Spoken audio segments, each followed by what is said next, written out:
हमारी सिया जी महारानी देश देश के राजा आ गए,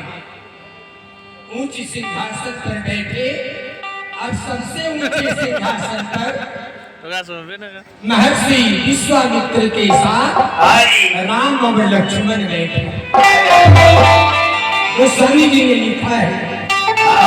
उदित उदय गिरि मंच पर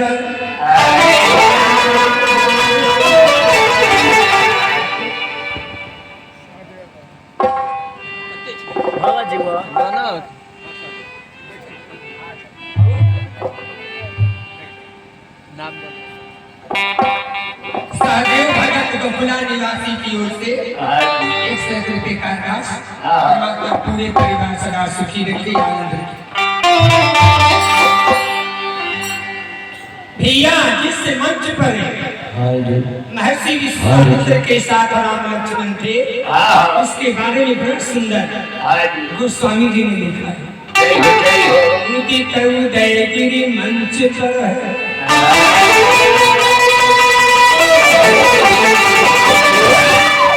रघुवर बाल पतंग,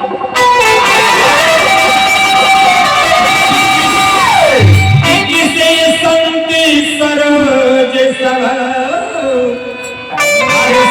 लोचन। इसका भाव है कि ऐसे प्रतीत हो रहे हैं जैसे सबसे पहले पर्वत पर सूर्य उदय हो जाता और सूर्य उदय होने से जिस तरह उलुआ छिप जाता है, कमल फूल जाता है, उसी तरह जितने करने वाले राजे थे सब छुपने लगे। इधर किशोरी जी मैया पार्वती के दरबार में एक माला लेके खड़ा रहे, एक माला लेने खड़ा रहे, आंख बंद के ले लो, मन में राम चले, माला गिर गए, मूर्ति मुस्का गई पार्वती की, लेकिन सीता जी के दोस्त नहीं चले। गोस्वामी जी कह रहे हो कि बिने प्रेम बस खरा आनी माल मूर्ति हाथ से माला गिरकर पार्वती के गले में पड़ गया, लेकिन सीता की स्तुति नहीं है। सीता का चित्त परमात्मा राम पर था और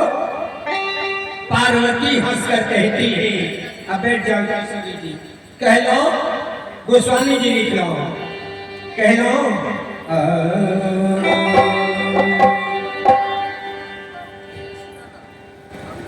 कि राज विधि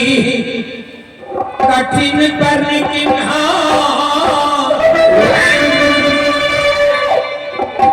अरे शिव धनुहा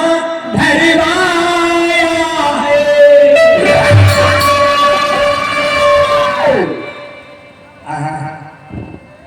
बिंदेश्वरी बाबू बिहट वाला का भाव है, कहते हैं कि राज विधि कठिन पर किन्हा, शिव धनुहा धरवाया है। देश देश की पीर भूप आए, अरे देश देश के अपीर भूप आए, सभा लगा कर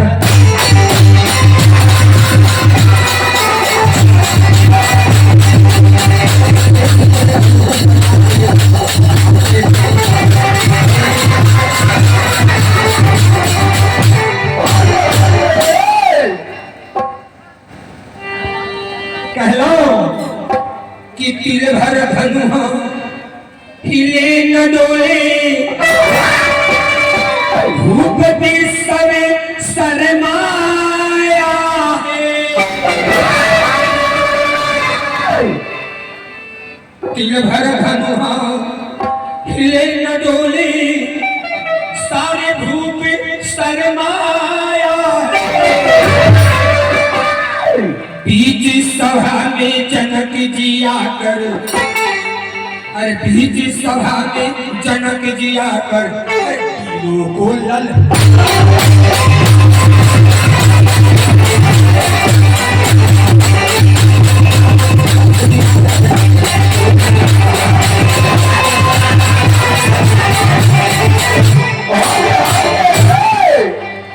अरे अपने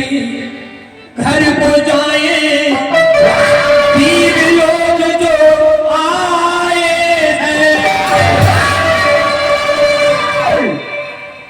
आज मुझे यह ज्ञात हुआ है आज मुझे यह ज्ञात हुआ है अपनी वीरों से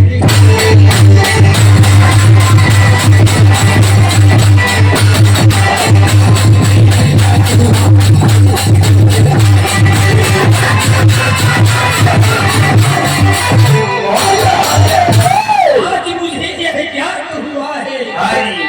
भूमि तीरों से खाली सारे वीर धूप दाव लगाए लेकिन गोस्वामी जी कहते हैं कि रावण बाण छुआ नहीं चापा रावण ने धनुष छुआ ही नहीं जब रावण ने धनुष छुआ ही नहीं तो आया था क्यों भैया ये कथा बताओ नए वाल्मीकि रामायण में रामचरितमानस ये कथा पद्म पुराण में भजन गाने के लिए कथा पढ़ना पड़ेगा कहा कह लो भैया रावण एक दिन पहले आयो तो जब सब राजा खा पी कर सो गए रावण चुरा के चुटके से पिनाक धनुष के लगे गेलो आधी रात में अजमा कर देखल कि उठे छै कि नहीं उठे जेना उठावे गेलो धरती माता कर्ष के पकड़ लेलो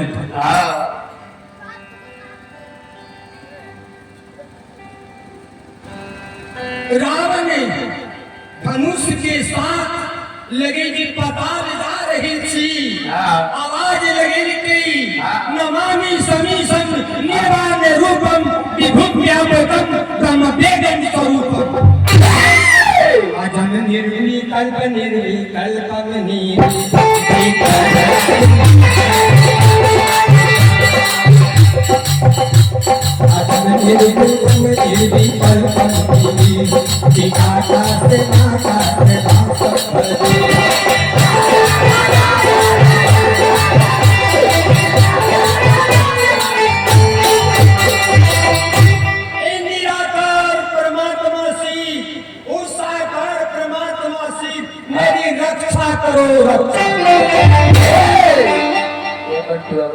बाबा प्रकट हो गए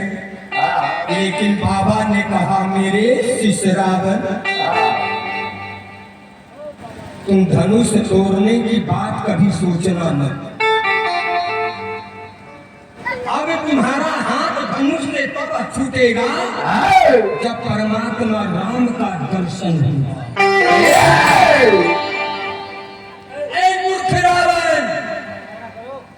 तुझे पता नहीं है मेरा वरदान है पिनाक को कि त्रेता युग में जब रामाय अवतार होगा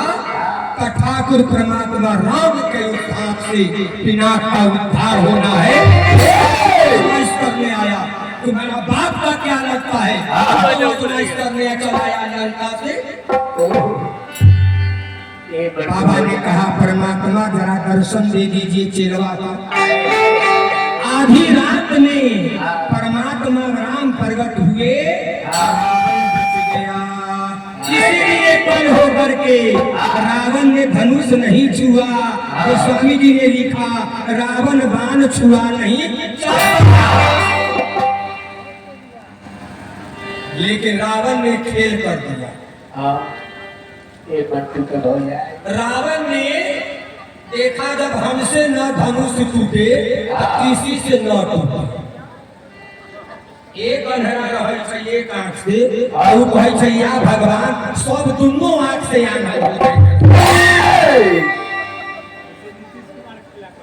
कहा ए राहु को बुलाया आधी रात में, और राहु को कहा कि तू धनुष पर बैठा है।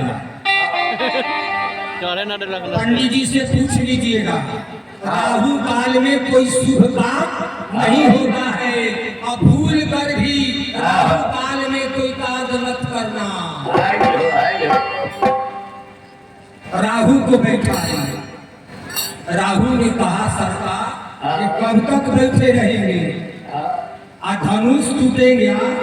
भी कहाँ उड़ कर जाएंगे कोई पता नहीं।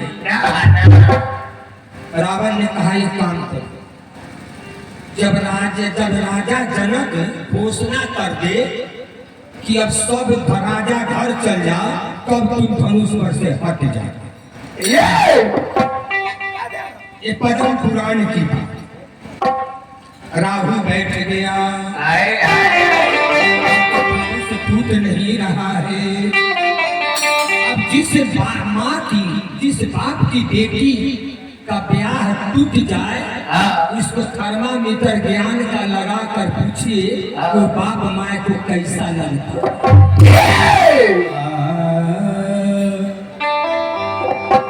अरे ऊंची